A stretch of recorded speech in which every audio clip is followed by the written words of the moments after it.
Good morning friends. आज है 8 नवंबर 2020 और आज के करंट अफेयर्स हम लेके आ गए हैं। ठीक है। और देखते हैं आज का क्या क्या सवाल है।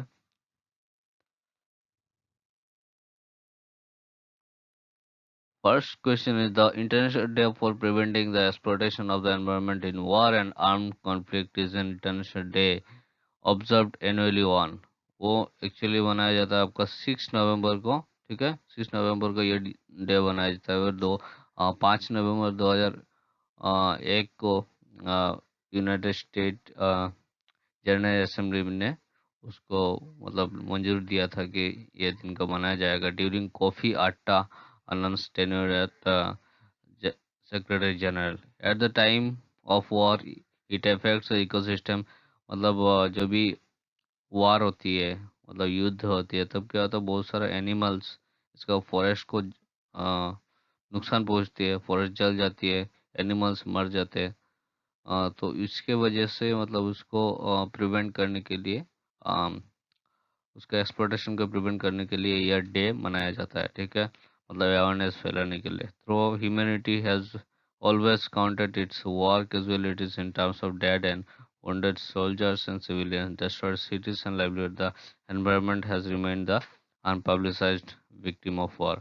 ऐसे तो लोगों को मतलब एक दूसरे को मारते हैं, मतलब सैनिक मरते हैं, सिविलियंस भी को भी नुकसान पहुंचती है। लेकिन फिर उनको कुछ मतलब कॉम्पनसेशन भी दिया जाता है लास्ट में कि जो भी नुकसान हुआ है। लेकिन एनवायरनमेंट को कुछ नहीं दिया जाता है, उनको मतलब ऐसे ही विक्टिम बनना पड़ता है। अगला सवाल है, India criticised the dash governments move to transfer the management and importance management and maintenance of the Gurdwara Kartarpur Sahib to a non Sikh body. तो इंडिया ने क्रिटिसाइज किया एक्चुअली। हमारा ये जो पाकिस्तान है, पाकिस्तान को क्रिटिसाइज किया इसको लेके वो लोग क्या कर रहे थे, जो भी करतारपुर का गुरुद्वारा है, गुरुद्वारा साहिब है, उसको एक नॉन सिख बॉडी को मतलब देना चाहता है, उसको मैनेजमेंट ट्रांसफर करना चाहता था। तो इसीलिए इंडिया ने उनका क्रिटिसाइज किया, ऐसा नहीं करना चाहिए क्योंकि सिख कम्युनिटी वो लोग अपना एक्सप्रेस मतलब कम्युनिटी एक्सप्रेस कर रहे थे, उनका क्या कंसर्न है, ठीक है, वो एक्सप्रेस कर रहे थे। तो इसके लिए इंडिया ने पाकिस्तान को क्रिटिसाइज किया इसको लेकर।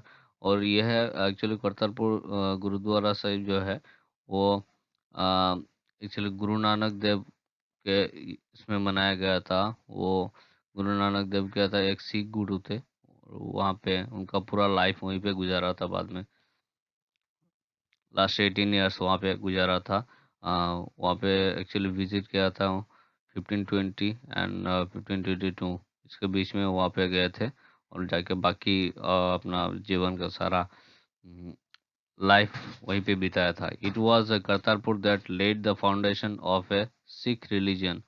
और करतारपुर जो है मतलब सिख रिलीजन का वहाँ पे फाउंडेशन बनाया था वहाँ पे, जो भी गुरु नानक देव है उन्होंने।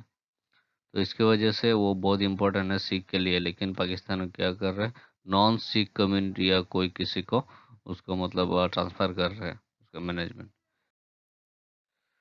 अगला सवाल है, petroleum and natural gas minister Dharmendra Pradhan has invited OPEC member countries to invest in India. मतलब हमारा जो भी पेट्रोलियम नेचुरल गैस मिनिस्टर है धर्मेंद्र प्रधान, उन्होंने ओपेक मेंबर को इनवाइट किया कि आप लोग इंडिया में इन्वेस्ट कर सकते हैं। और तो यहाँ पे मतलब निम्नलिखित में से कौन ओपेक का मेंबर नहीं है, तो वो है अफगानिस्तान। ठीक है। द मिनिस्टर को chaired fourth level meeting and India OPEC energy dialogue along with Secretary General of OPEC Secretariat Mohammed Sanusi Barkindo. The virtual meeting was also joined by OPEC member countries, CMD and MD of India's oil and gas industry from both the public and private sector. These 13 countries accounted for an estimated 44% of global oil production, 81% of। तो उसमें आप देख लेना उसको। और ये बताया तो उनका हेडक्वार्टर है वियना ऑस्ट्रिया में। ठीक है, ओपेक का। The 40th meeting of SARC Finance Governors Group was held virtually under the chairmanship of Sri Shaktikanta Das, governor which country are not the member of. ठीक है, तो यहाँ पे होगा आपका सही आंसर होगा थाईलैंड। तो थाईलैंड इसका मेंबर नहीं है। ठीक है, Thailand is not the member of SAARC. The meeting was attended by the governor from SAARC central banks. SAARC central bank का जो गवर्नर है वो मतलब सब मिलके ये मीटिंग अटेंड किया था। जो भी सार्क कंट्री का मेंबर है सबका सेंट्रल बैंक का गवर्नर, जो भी हमारा देश का क्या है सेंट्रल बैंक का गवर्नर है आपका शक्तिकांत दास। तो वो लोग मिलके ये मीटिंग अटेंड किया था। SAARC finance is a network of central bank governors and finance secretaries of SAARC region. The Reserve Bank of India is current chair of SAARC finance. SAARC finance का करंट जो भी मतलब chairperson है वो reserve bank का जो हमारा India का रिजर्व बैंक का यह है गवर्नर है। ठीक है, the vice president M Venkaiah Naidu launch which programme virtually. ठीक है, the president M Venkaiah Naidu launch which programme virtually, मतलब प्रेसिडेंट एम वेंकैया नायडू ने यहाँ पे ऐसे कौन सा प्रोग्राम लॉन्च किया। तो ये होगा इंटरनेशनल शतवा धनम। ये क्या है एक्चुअली, जो भी लिटरेसी है, लिटरेसी मतलब पोएट, ये उनके लिए है एक टेस्ट है। मतलब कौन ट्रिकी लिटरेसी क्वेश्चन बहुत ही जल्दी सॉल्व कर सकते हैं। तो ठीक है, उसके लिए मतलब ये एक कंपटीशन के तौर पर रखा गया, एक टेस्ट के तौर पर। अगला सवाल है, United Nations Industrial Development Organization UNIDO has been closely working with which Indian organization to implement UN's activities in harmony।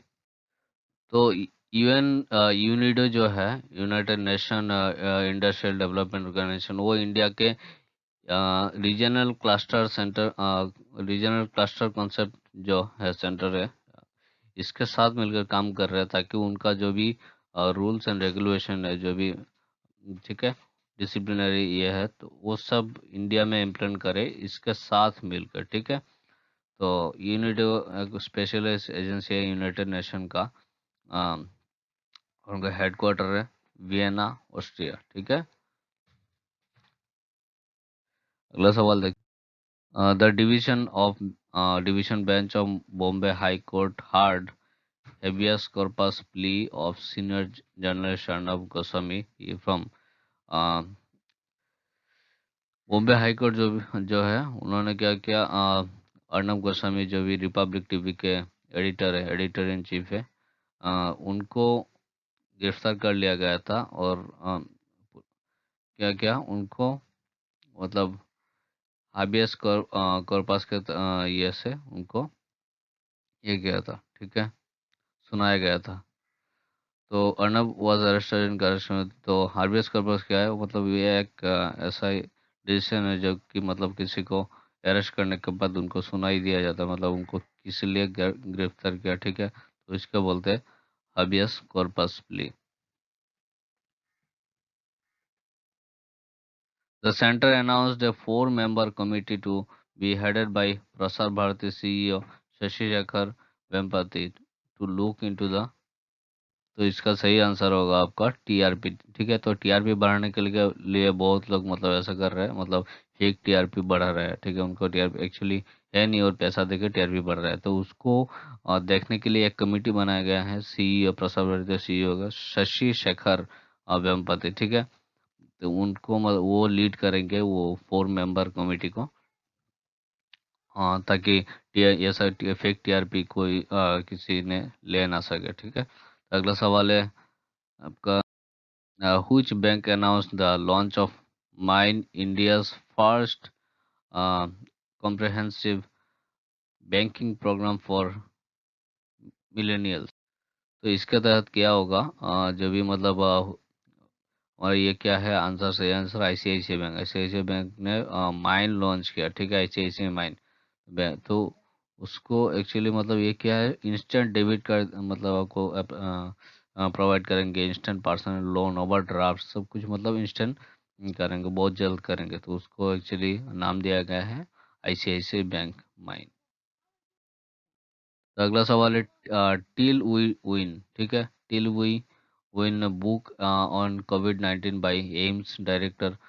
Who is the director of AIIMS? तो एम्स का डायरेक्टर कौन है? यह है हमारा अम,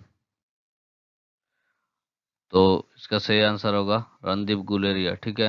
रणदीप गुलेरिया है हमारा एम्स का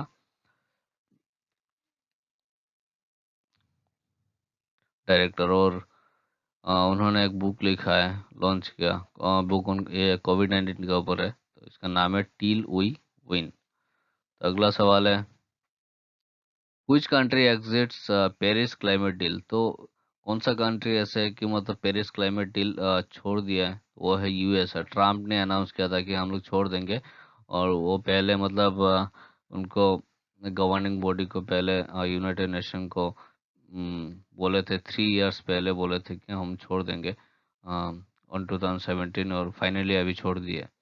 अगला सवाल है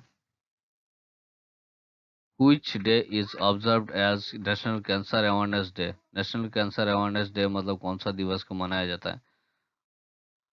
इसका सही answer which day is observed as national cancer awareness day, ठीक है, कि नेशनल कैंसर अवेयरनेस डे कब मनाया जाता है? वो एक्चुअली 6 नवंबर को मनाया जाता है। और एक्चुअली ये डे उनके या मैडम क्यूरी है, जो मैरी क्यूरी जो भी है, उनका बर्थ एनिवर्सरी है, तो उस दिन को नेशनल कैंसर अवेयरनेस डे मनाया जाता है। और वो एक बहुत बड़े साइंटिस्ट थे, जिनको 2 बार नोबेल प्राइज मिल चुका है, एक बार 1903 में और एक बार 1911 में। तो 1903 में उनको मतलब उनका पति है पेरी क्यूरी, और एक का मतलब साइंटिस्ट, तीनों को एक साथ मिल के एक नोबेल प्राइज मिला था, और वो भी फिजिक्स के फील्ड में। फिर 1911 को उनका अकेला मिला नोबेल प्राइज, और उस वो मिला है आपका नाइन केमिस्ट्री के फील्ड में, ठीक है, केमिस्ट्री के फील्ड में मिला था। फिर Marie Curie is remember for her discovery of radium. उन्होंने रेडियम और पोलोनियम डिस्कवर किया था, and her huge contribution to the fight against cancer. और मतलब उन्होंने बहुत सारा ये किया था, मतलब कैंसर के अगेंस्ट में फाइट किया था। और वो उनको भी मतलब जो भी रिसर्च करते करते जो भी रेडियम है, तो रेडियम ने क्या किया, रेडियो एक्टिव जो निकलते हैं रेडियम से, उस उसके उनका बॉडी को तकलीफ पहुंचा था, और बाद में उनका डेथ भी हो गया था। Her work let the development of nuclear energy. वो रेडियम जो डिस्कवर किया उससे क्या हुआ, देखिए आजकल जो भी न्यूक्लियर एनर्जी बनते हैं, न्यूक्लियर बॉम्ब बनते हैं, सब मतलब रेडियम की वजह से होती है, ठीक है। तो अगला सवाल देखते हैं हम लोग। Which of the following got permission from NPCI to go live on UPI? NPCI किसको परमिशन दे दिया है, मतलब यूपीआई के लिए? यूपीआई वो मतलब व्हाट्सएप को दे दिया, ठीक है। अभी व्हाट्सएप के ऊपर भी यूपीआई आईडी से आप कहीं पे भी पेमेंट कर सकते हैं। अगला सवाल देखते हैं। Who is to be chairperson of air quality commission? Air quality commission का कौन चेयरपर्सन होगा? तो यह है हमारा एम कुट्टी, ठीक है, उनका नाम है एम कुट्टी। वो मतलब चेयर करेंगे एयर क्वालिटी कमीशन का। अगला सवाल है, ठीक है। Joe Biden wins U.S. presidential election. He is which number president of India? Joe Biden जो है यूएस प्रेसिडेंशियल इलेक्शन जीत लिया है, वो अभी अभी का यूएस प्रेसिडेंट बन चुका है यूएस का। तो ये है हमारा 46th यूएस प्रेसिडेंट, ठीक है। तो ये देखिए न्यूज़ आ गया था, कल रात का ही न्यूज़ था, तो मैंने ये करके और पे आके न्यूज़ लेके आया, ठीक है। पूरा ताज़ा न्यूज़ है ये। तो देखते ये देखिए, ये है हमारा जॉन बीडन, जो बिडेन, ठीक है। और उनको 290 वोट मिला है, और ट्रम्प को 214। तो ये है आपका डेमोक्रेट पार्टी से बिलोंग करते हैं, और ट्रम्प करता था रिपब्लिक पार्टी से बिलोंग करते थे। लेकिन इस बार डेमोक्रेट पार्टी जीत गया है और जो बिडेन वहाँ का प्रेसिडेंट बन चुके हैं। ठीक है, तो दोस्तों आज का सवाल इतना ही था। Thank you very much. और प्लीज़ गवर्नमेंट जॉब न्यूज़ को आप सब्सक्राइब कर दीजिएगा, साथ में बेल आइकन को दबा दीजिएगा ताकि आपका वीडियो का सारा नोटिफिकेशन मिलता रहे। और साथ में लाइक शेयर और सब्सक्राइब कमेंट भी कर दीजिएगा, आपको कैसा लगा वीडियो। ठीक है, और सब्सक्राइब जरूर कर दीजिएगा। धन्यवाद।